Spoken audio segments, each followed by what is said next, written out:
Hello friends, मैं नवनीत निगम आपका स्वागत करता हूं आपके अपने चैनल करियर मेकर पे। देखो, हम लोग के एसएससी सीजीएल के एग्जाम इस समय ऑन गोइंग है। काफी शिफ्ट्स के एग्जाम हो चुके हैं। हमारी 1 तारीख से एग्जाम शुरू हुआ था, आज भी एग्जाम था और 14 से 15 तारीख तक हमारे जो एग्जाम है वो कंटिन्यू चलते रहेंगे। हमारे एसएससी सीएचएसएल के लिए एक हमारा जो विंडो अपडेट होता है, विंडो नोटिस होती है कि 5,000 से 6,000 पद जो है वो सीएचएसएल के लिए आने वाले हैं। और हमारा इस समय एसबीआई पीओ का पेपर 15 से 20 के बीच में लगा हुआ है और हमारा एफसीआई का एग्जाम लगा हुआ है। अभी हमारा जीडी का एग्जाम था, क्या जनवरी में होगा जीडी का? ओके, जीडी का एग्जाम हमारे जनवरी में होगा। तो हमारे जो एग्जाम है वो लगातार लाइन लगे हुए हैं भाई। जहां तक हमारे मुझे लगा था यूपी कांस्टेबल भी आ चुका है, शायद यूपी कांस्टेबल की भर्ती आ चुकी है और शायद बल्क में आई है सर। बहुत भर्ती आई है। क्या अप्रोक्स है सर? टीचर की आ गए हैं, केवीएस टीचर। ओके, देखो यार, वृत्त सर ने काफी कुछ बता दिया। केवीएस की भर्ती, केंद्रीय विद्यालय के शिक्षक महोदय बनने वालों के लिए केंद्रीय विद्यालय की भर्ती आई है। लखनऊ कॉन्टिनेंट के आ गए। लखनऊ कॉन्टिनेंट की भर्ती आ चुकी है। फटाफट पहले यही सुन लो कि क्या क्या भर्ती आई है, क्योंकि बहुत तो ऐसे है कि मोबाइल हाथ में बट देखते ही नहीं काम की चीजें। लखनऊ कैंटोनमेंट की भर्ती आई है, उसमें तो काफी पोस्ट है। उसमें टीचर की पोस्ट भी है, फार्मासिस्ट की पोस्ट भी, काफी पोस्ट है। एक बार से जाके किसी भी वेबसाइट पे जाके, मैं किसी वेबसाइट को स्पेसिफाई नहीं कर रहा, किसी भी वेबसाइट पे जाके इसे गो थ्रू कर लेना, ठीक है। केवीएस में टीचिंग नॉन टीचिंग दोनों है। ओके, देखो, केंद्रीय विद्यालय वाली जो हमारी केवीएस की आई है वो हमारी टीचिंग और नॉन टीचिंग दोनों भर्ती आई हुई है। लखनऊ कैंटोनमेंट में काफी पोस्टें आई है। एफसीआई का पेपर लगा है, जीडी का पेपर लगा हुआ है जनवरी में, और सर ने बताया यूपी कांस्टेबल की भर्ती आ चुकी है। एसएससी सीजीएल चल रहे हैं, प्रीलिम्स पेपर सीएचएसएल 2023 वाले हमारे आने वाले, एसबीआई पीओ का पेपर होने वाला है। जब भाई इतने पेपर है तो लगे रहो, पे रुकना क्यों है? हमें एक चाहिए कहीं भी जहां हमें चाहिए। देखो, हम लोग आज रीजनिंग का एक ऐसा टॉपिक है, क्लासिफिकेशन से हिंदी में क्या कहते हैं, वर्गीकरण कहते हैं। बेसिकली ये क्लासिफिकेशन के नाम से कम आता है, एग्जाम में हमेशा ऑड वन आउट के नाम से आता है, ठीक है। पहली बात तो ये समझ लो कि इस क्वेश्चन का वेटेज कितना है, +2 से +3 मान के चलो मैक्सिमम। आपका हो गया 2 नंबर के लिए कोई टॉपिक पढ़े, बिल्कुल पढ़ना पड़ेगा। अभी हमारी एक मित्र है, उनका फाइनल सिलेक्शन 0.36 से रुका, 0.36 से रुका है भाई, 1 नंबर भी नहीं था वो। उनके मन में पता क्या था, एक ज्यादा कर लेते ये नहीं था, काश एक कम किया होता तो नेगेटिव से बच जाता तो भी सिलेक्शन के अंदर थे। तो भाई साहब 1 नंबर की भी वैल्यू होती है, हाँ तो 0.36 है। देखो, रीजनिंग का एक ऐसा टॉपिक है क्लासिफिकेशन ऑड वन आउट। आप अगर एग्जाम में रीजनिंग आ रही है तो ये भाई आएगा ही आएगा। एसएससी वाले, बैंक वाले और ये यूपीएसआई में तो रीजनिंग का लेवल बहुत ही ऊंचा करके लेके जाता है। तुम्हारा अभी जीडी का एग्जाम होगा, उन सब में जो रीजनिंग हमारी पार्ट बनती है वो आती ही आती है। देखो, ऑड वन आउट होता क्या चीज है, क्लासिफाई। अगर हम लोग इस वर्ड से शुरू करें क्लासिफिकेशन से, क्लासिफिकेशन का मतलब होता है किसी भी एक स्पेसिफिक लॉजिक के तहत चीजों को वर्गीकृत कर देना, कैटेगराइज कर देना, कैटेगोरियल करके उसको स्पेसिफाई कर देना। और यही बात ऑड वन आउट में लिखी कि एक विषम को निकाल के बाहर करो। सबसे पहले देखो, मैंने यहाँ पे कुछ 4-5 क्वेश्चन लिखे, मान के चलिए कम से कम 20 क्वेश्चन तो करेंगे, 20+ में जाने की कोशिश करेंगे आराम से। पहला क्वेश्चन क्या लिखा हुआ है, बनाना, मैंगो, ग्रेप्स, लेडी फिंगर। देखो, हिंदी में बोल दो, बनाना को केला कहते हैं, मैंगो को आम, ग्रेप्स अंगूर और लेडी फिंगर मतलब भिंडी कहते हैं। अब एक कॉमन सेंस वाली बात है, पढ़ते मुझे क्या आई कि भाई ये सारे क्या है, फ्रूट्स है, और लेडी फिंगर क्या है, वेजिटेबल है। तो ऑड वाला क्या हो गया, डी करके बाहर। समझ में आया? स्टार्टिंग क्वेश्चन नंबर 1 से किए तो एकदम सरल क्वेश्चन उठाया कि जो देखते समझ में आ जाए। क्वेश्चन नंबर 2 में क्या है, कार, बाइसिकल, मोटरसाइकिल और टेम्पो या फिर टैक्सी ले लो भाई। अंग्रेज वालों क्या होगा, टेम्पो ले लिया हमारा, ठीक है, टैक्सी ले लो। तो अब इसमें अगर मुझे ऑड वन आउट फाइंड करना है तो यहाँ पे आप पहला पर्सपेक्टिव कुछ लोग के मन में आता है कि हम लोग क्या व्हील्स के अकॉर्डिंग देख लेते हैं, कौन कौन से 2 व्हीलर है, कौन कौन से 4 व्हीलर वाले हैं। तो मैं देखा कार 4 व्हीलर होती है, मोटरसाइकिल 2 व्हीलर होती है, टेम्पो भाई जो टैक्सी अगर क्या बोलते हैं उसको, जो टेम्पो होता है विक्रम टाइप वाले, वो 3 पहिए वाले होते हैं। तो ये तो लॉजिक नहीं लग रहा है। तो लॉजिक क्या लग रहा है, लॉजिक ये लग रहा है कि बाकी सब जो है वो हमारे फ्यूल से चलते हैं, लेकिन हमारी जो बाइसिकल होती है वो हमारी नॉन फ्यूल चलती है, वो मैन पावर से कहते हैं पैर से पैडल करते हैं तो उससे चलती है। तो हमारे यहाँ पे ऑड क्या हो जाएगा, तो यहाँ पे हमारा जो ऑड वन आउट हो जाएगा वो हमारा बाइसिकल हो जाएगा, साइकिल हो जाएगी।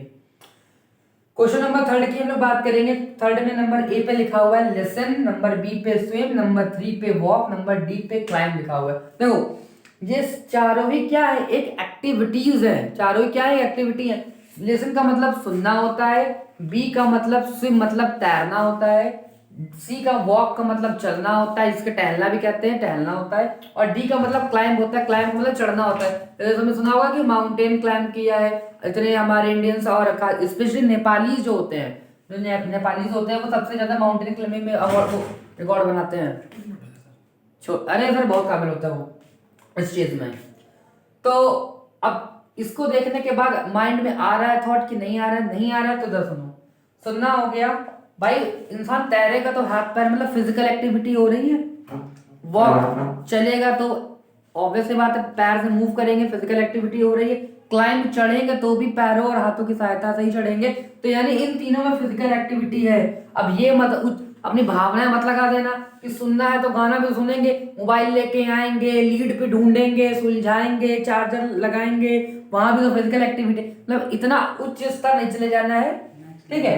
तो यहाँ पे ऑड वन क्या होगा, ऑड वन हमारा जो हो गया यहाँ पे क्या हो जाएगा, वो हमारा लिसन हो जाएगा, यानी क्या हो जाएगा, सुनना हो जाएगा। पर जरा इसमें इंक का प्रबंध करा दो हमारा, ठीक है। देखो अब तक मैं नेक्स्ट क्वेश्चन बोल रहा हूँ, नेक्स्ट क्वेश्चन हमारा 4 लिखा हुआ है। इसको तब तक काम करो, मेरे बोलने से पहले एक बार खुद भी सोचो, क्योंकि ये सब तो एकदम बहुआ सवाल थे, मुझे लगता है कि ये सब एग्जाम में ऐसे आएंगे, बहुत ज्यादा इजी है यार। सर आया था आज मॉर्निंग पहला वाला चलो भाई देखो, पहला वाला एग्जाम में आया था ये फ्रूट्स और वेजिटेबल के बीच के डिफरेंसेस वाला।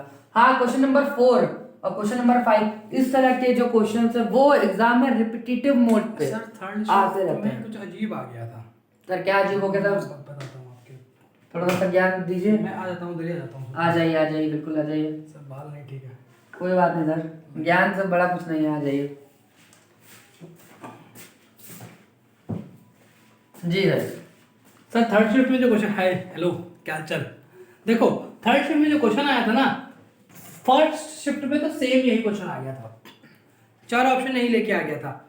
सर जो थर्ड शिफ्ट में क्वेश्चन आया था जी, बनाना था, ग्रेप्स था, ग्रेप्स था, लेडी फिंगर था, लेकिन मैंगो की जगह टमाटर आ गया था सर। अच्छा, टमाटो आ गया था, लिखे था टमाटो जरा जी सर। अब दिक्कत बच्चों को ये हुई थी कि अब इसमें क्या डिफरेंस है, इसमें कौन सा ऑड वन है। काफी देर माथा मारा बच्चों ने, क्योंकि जो हमने एनालिसिस कराई थी उसकी ली थी, फीडबैक लिया बच्चों से, तो उन्होंने हमसे पूछा कि सर इसमें बताइए क्या अलग है। भाई आप लोग एक बार बताओ इसमें क्या अलग है, कमेंट सेक्शन में लिखो जरा। या सर सीजीएल की थर्ड शिफ्ट का क्वेश्चन है, आज की डेट का थर्ड शिफ्ट का है क्वेश्चन, सर इसमें ये अलग है बनाना, क्योंकि हम लोग इसको चीले खाते हैं। नहीं सर ये लॉजिक तो नहीं लग रहा था, देखिए देखो लेडी फिंगर या काट के खाई जाती है, भाई टमाटर भी काट के खाते हैं, अंगूर जाओ तो वैसे खा लो सर, हम सब छीले खाते हैं अंगूर। भाई बनाना जो होता है वो पील के खाया जाता है, छील खाया जाता है, तो बनाना अलग सकता है सर बाकी सीड्स का भी हो सकता है मुझे लगता है। मतलब वही लॉजिक है ओके, कि ओके। अंगूर के अंदर भी छोटे छोटे बीज निकलते सीड्स होते हैं, हैं, लेडी जी। फिंगर में भी बीज निकलते हैं, टमाटो में भी बीज निकलते हैं, लेकिन इसके अंदर तो बीज नहीं होता है, तो इसमें ये अलग था। हमारे तरह अगर मेधावी छात्र होगा तो वो मतलब छील के खाते हैं तो हम क्या लगाएंगे यार, ठीक है सर अलग था, आज ये क्वेश्चन को अच्छा लगा था, ये वाला सही बात, अच्छा इस तरह क्वेश्चन आया था। ठीक, थैंक यू, धन्यवाद सर, धन्यवाद। ठीक है भैया, तो मतलब अपने जो विजन है, जो थिंकिंग है, उसको थोड़ा ब्रॉड रखना, ब्रॉड रखोगे तो बढ़िया सोच जाओगे, जल्दी कर ले जाओगे। क्वेश्चन नंबर मतलब 4 की बात चल रहे हैं, इसको इंपॉर्टेंट मारो क्योंकि इसके पीछे का लॉजिक अच्छा है। ए ये हमारा जेड लिखा है, ठीक है भाई, ए जेड बी, उसके बाद बी वाई सी, उसके बाद सी में लिखा है सी एक्स जेड, उसके बाद डी में लिखा है डी डब्ल्यू ई, ठीक है। देखो अब देखते ही अगर आपको अल्फाबेट की अच्छी प्रॉपर नॉलेज है, प्रॉपर ज्ञान है, तो देखते ही माइंड क्या कहेगा कि भाई ए का रिवर्स, ए का अपोजिट जेड लिखा हुआ है, बी का अपोजिट वाई लिखा हुआ है, सी का अपोजिट एक्स लिखा हुआ है, डी का अपोजिट डब्ल्यू लिखा है, यहाँ सब में लिखा है, तो ऑड क्या है देखते हैं।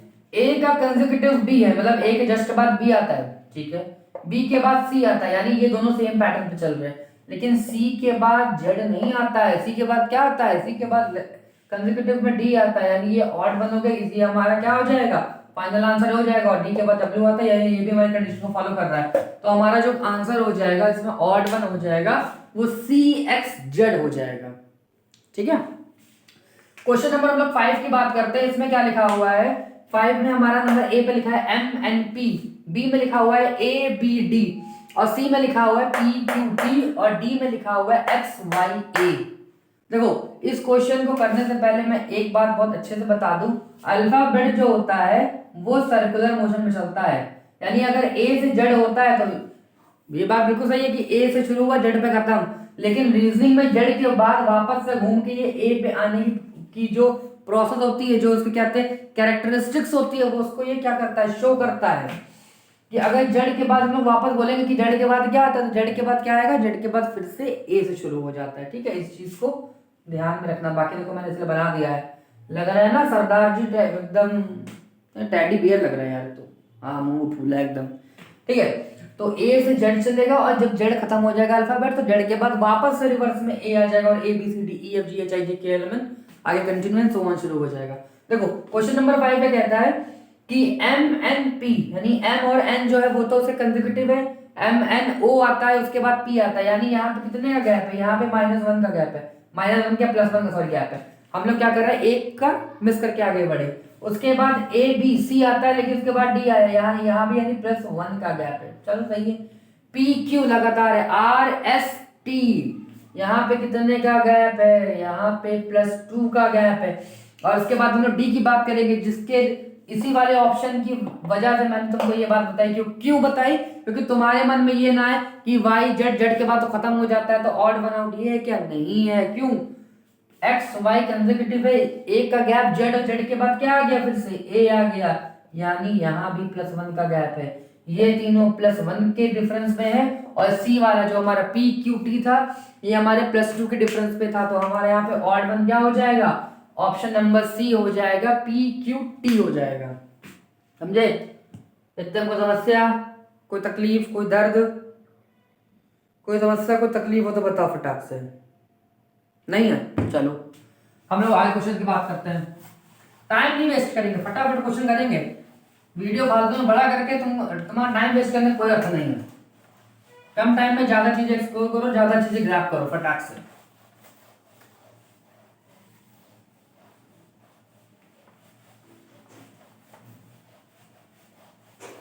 ये टॉपिक ऐसा है ना कि एक एक नंबर करके तुम्हारे नंबर को जल्दी बढ़ा देगा, और इसमें गलत होने के चांसेस, अगर प्रैक्टिस की हुई है तो ये नंबर तो तुम्हारे बिल्कुल श्योर शॉर्ट वाले हैं। हो सकता है कि तुमसे एक बार पजल फंस जाए, लेकिन ऑड वन आउट अगर किया हुआ है तो ये एक एक दो नंबर के क्वेश्चन फटाफट आप निकाल सकते हो। क्वेश्चन नंबर 6 हम लोग नेक्स्ट क्वेश्चन की बात करेंगे। इसमें क्या कहा गया है, गोल्ड, सिल्वर, कार्बन और डायमंड। ठीक है, हमारा जो नेक्स्ट क्वेश्चन है वो क्या लिखा है, गोल्ड, सिल्वर, कार्बन और डायमंड। देखो बहुत ज्यादा दूर का भी नहीं सोचना, नॉर्मल सोचना है। क्या सोचना है कि गोल्ड की भी रिंग होती है या फिर ज्वेलरी में हम लोग यूज करते हैं, सिल्वर भी यूज किया जाता है, डायमंड भी यूज करते हैं, कार्बन का यूज नहीं कर सकते। कार्बन का आंसर मारो। बहुत ज्यादा जब ज्ञान होता है तो भी समस्या होती है। पूछो क्या, तुम कहोगे अगर तुमने गलती से कहीं दूसरे शुरू कर दिया ना कि कार्बन का या डायमंड जो होता है वो भी कार्बन से होता है, ये भी कार्बन है, अब तुम सोचोगे गोल्ड में कार्बन होता है कि सिल्वर में कार्बन होता है, ज्यादा अगर दिमाग लगाने लगे तो भी कभी कभी दिमाग परेशान करता है। तो इसलिए गोल्ड भी हम लोग एज ज्वेलरी यूज करते हैं, ज्वेलरी की बनती है, सिल्वर की भी होती है, डायमंड की भी होती है, और यहाँ पे हमारा क्या, कार्बन का कुछ नहीं होता। कार्बन के क्या होता है, कार्बन के अपर ग्रुप होते हैं, कार्बन के हमारे मॉलिक्यूल से चीजें कंस्ट्रक्ट होती हैं। ठीक है, तो उसके बाद हम लोग क्वेश्चन नंबर नेक्स्ट क्वेश्चन की बात करेंगे। देखो उसके बाद हमारे 4 क्वेश्चन लिखे हैं, 50, 81 और 122। ठीक है, देखो ये हमारे 4 संख्या लिखी है, इसमें से हमको ऑड वन आउट फाइंड करना है, 49, 64, 81 और 122। ठीक है, तो ये सब क्या है, ये हमारे तीनों संख्याएं जो है वो स्क्वायर से रखी, हमारा 122 जो है वो स्क्वायर नहीं है। उसके बाद हम लोग नेक्स्ट क्वेश्चन की बात करेंगे। सर इसी को चेंज कर दीजिए थोड़ा सा, जी सर, 122 जो 121 कर दीजिए। अच्छा चलिए, मैं वो सर ने कहा है कि इसी को चेंज करके 121 कर देते, चलो यहाँ पे लिख देता हूँ 49, 64, 81, 121। चलो बताओ इन तीनों में ऑड वन आउट कौन सा होगा। जो हमारा ऑड वन आउट होगा वो क्या हो जाएगा, वो 64 हो जाएगा, सेकंड हो जाएगा। पूछो क्यों हो जाएगा, क्योंकि जो 64 है ये एक इवन नंबर का स्क्वायर है, बाकी 49 भी ऑड नंबर का स्क्वायर है, 81 भी एक ऑड नंबर का स्क्वायर है और 121 भी एक ऑड नंबर का स्क्वायर है। 7 का स्क्वायर, 9 का स्क्वायर, 11 का स्क्वायर 64 होते हैं हमारे, और 49 जो होता है हमारा वो 8 का क्या है, ये स्क्वायर है। पहला लॉजिक तो ये है, और दूसरा लॉजिक इसमें एक और आप ये भी सोच सकते हो क्या, कि only 64 is the only number which contains the square of any number and the cube of the any number, कि 64 जो है वो किसी संख्या का घन भी है और किसी संख्या का वर्ग भी है। किसका घन है, 4 की क्यूब होती है 64 और 8 का स्क्वायर होता है 64। ठीक है, तो आप ऐसे भी सोच सकते हो, और ये खाली एक इवन नंबर पे इवन नंबर का स्क्वायर है, बाकी सारे हमारे क्या है, ऑड नंबर्स के स्क्वायर है। एक नेक्स्ट क्वेश्चन ले लो, और अल्फाबेट बेस लेते हैं हम लोग।